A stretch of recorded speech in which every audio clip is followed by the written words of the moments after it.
Me? Yeah, you. You're doing it all wrong. Do you want some studying tips? Yeah. Take this.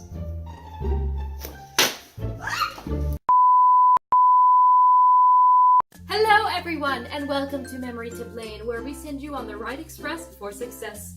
My two partners and I will be teaching you in the next quarter of an hour how you can learn and study in a way that makes your brain out of pain. We're going to show you how mnemonics, chunking, the spacing effect, summarizing, and hierarchies, and how you can use them efficiently in school. Our first tip is mnemonics. Mnemonics is simply defined as some device that aids the memorization of information. Types of mnemonics can be phrases, rhymes, songs, hand gestures, or simple memory tools that can help you remember concepts or procedures. Examples include the infamous mathematic acronym PEMDAS, or Please Excuse My Dear Aunt Sally, which has helped many students in algebra memorize the order of operations, which are parentheses, exponents, multiplication, division, addition, and subtraction. Another example of a mnemonic that uses rhyming as a helpful tool to remember information is what we use now to remember Henry VIII and his 6 wives. The rhyme goes, divorced, beheaded, died, divorced, beheaded, survived. Let's say it one more time. Divorced, beheaded, died, divorced, beheaded, survived. See how easy it is to remember this information in this concise way? The best way to create these memory devices is to create them yourself. It's easier to remember information that relates to you rather than information randomly presented to you. Review over what you need to remember and pick out key terms, phrases, or ideas to use as your memory aids for your mnemonic. You should use your creativity to build a term, a rhyme, or a saying that summarizes the information and is simple and catchy enough that you will remember it easily.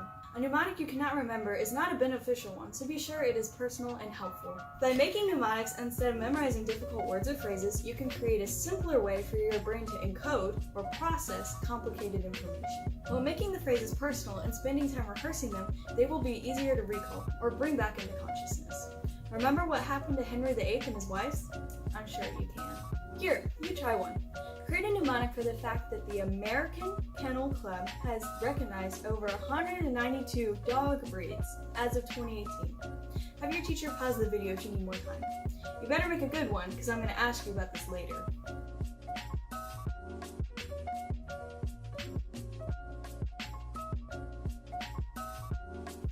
I'm going to give you a task.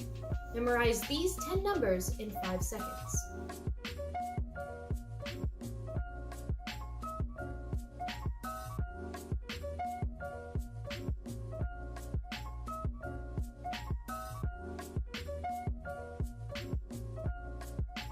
Hard, right?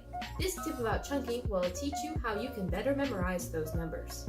Chunking is when you separate a large group of information into smaller, more recognizable chunks to better your understanding of the information. For example, if given a large amount of vocabulary words for a test, it's easier to remember them if you put them into smaller chunks, studying few at a time rather than trying to memorize them all at once. It's easier for your brain to encode and store or keep small pieces of information at a time rather than a large mass all at once. To create chunks, you take a large piece of information that you need to study that is difficult to memorize all at once. You separate the large information into pieces or chunks that are easier to remember. You break it up and you study one grouping at a time. Memorize those small pieces and then put all of the chunks together. Let's try it out. Memorize these 10 numbers in 5 seconds.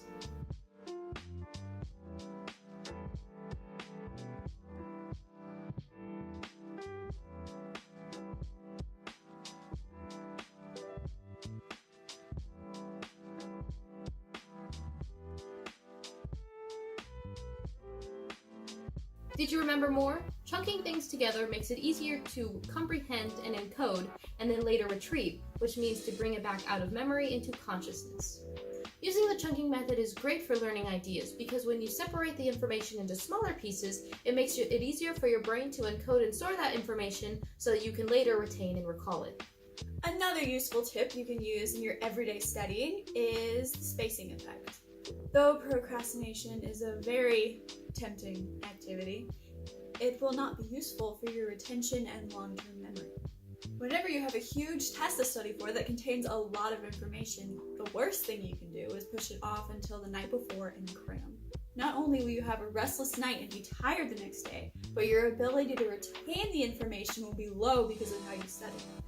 If you study everything the night before, your information is put into your short-term memory, where it stays for a little bit, churning in your working memory. There is a little chance that it will actually be effective or able to retrieve, as recall and retrieval work best when the information is in your long-term memory.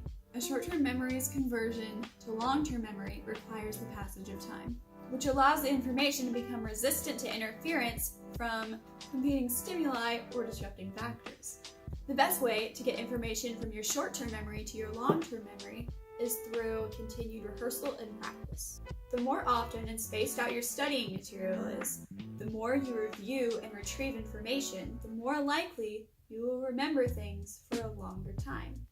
Ebbinghouse's forgetting curve shows the process of fading knowledge if you study only once. For example, when you're memorizing a speech or a part of a play, actors are supposed to memorize their lines months in advance so they can space out their lines and have them prepared on a certain date.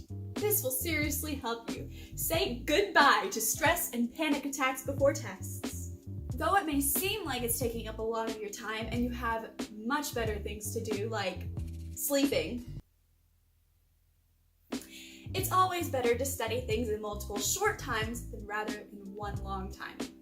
Not only will this help you remember new material, but it will also help you when those semester finals come around the next few months. When you have to know all the information again, it will save you from relearning everything.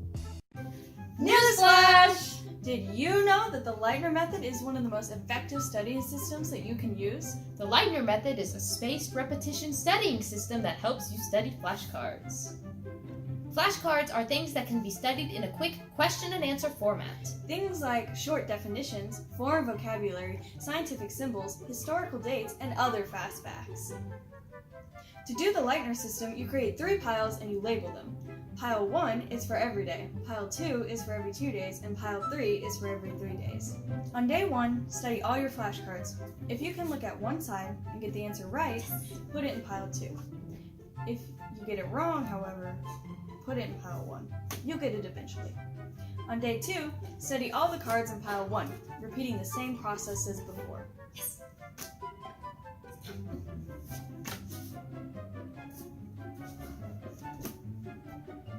On day 3, you study all the cards from Pile 1 and 2. If you get one right from Pile 2, you can move it to Pile 3. Yes. And if you get one wrong in either pile, you have to move it back to Pile 1. Start doing this method at the beginning of the unit so that, come test time, all your piles can be safely in Pile 3. What's something that you normally do when you have to read materials for class, whether it be article or notes? I'm 85% sure you all thought highlighting. Highlighting can help solidify information in text as long as you do it efficiently and minimally.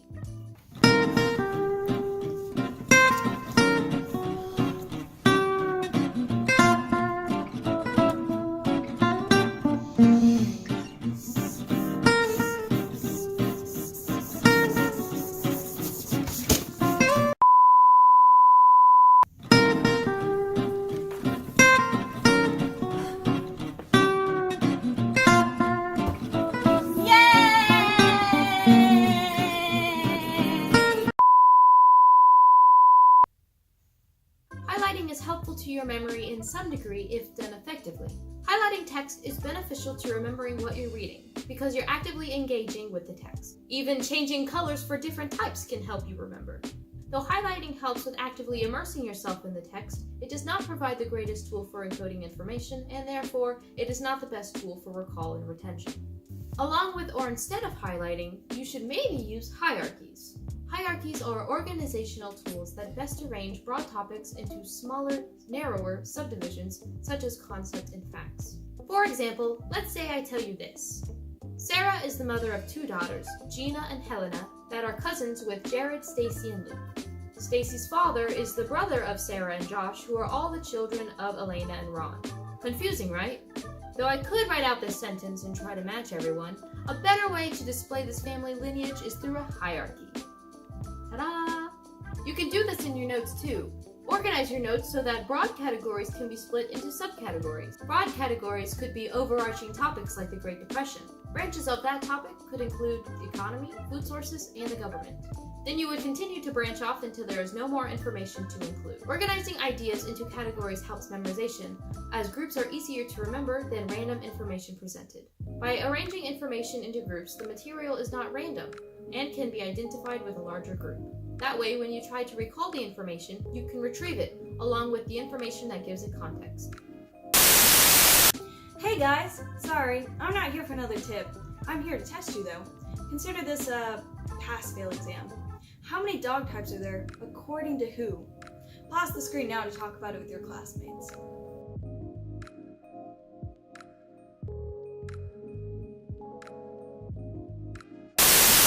Whenever you are reading something or splitting up the work that you are studying, spacing out studying, a strategy to do while you are studying is to summarize what you read or go over the basic points. Summarizing cannot be just a basic short sentence though. You must be thoughtful. What did you just learn? Who or what was involved? What do you think was the main point? What did you struggle with understanding? You should try to at least answer these questions in your summary. While you are doing this, you are doing the testing effect. You are having to retain the information you just learned so you can write a summary, which allows your working memory to see the material again. The more you think about information in your consciousness, the more time you spend studying, and the more likely it will be processed and stored in your long-term memory. The explicit information will turn into implicit thoughts as you gain understanding with it. This process requires effortful processing. You have to be paying attention and taking note on what you're learning because you've never experienced it before. When you have to go back and write out the significant information, you are putting effort into what you're obtaining. Therefore, it will stick better in your memory. The reading section of the ACT is a great example of this. When you take the reading test, you have little time to go back to the text and answer the questions.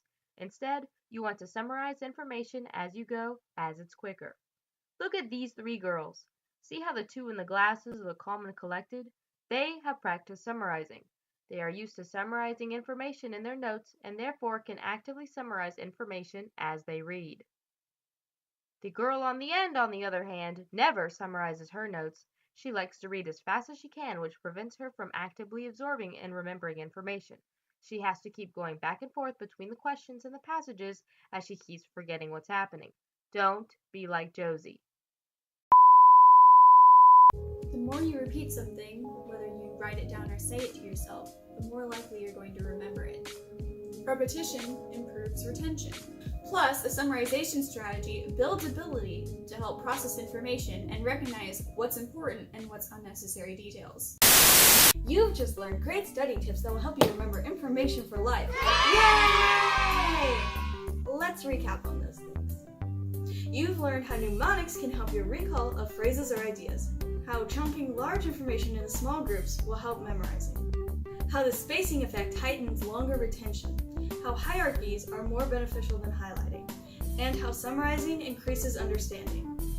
These tips should help you study effectively and efficiently. I could almost guarantee some A's.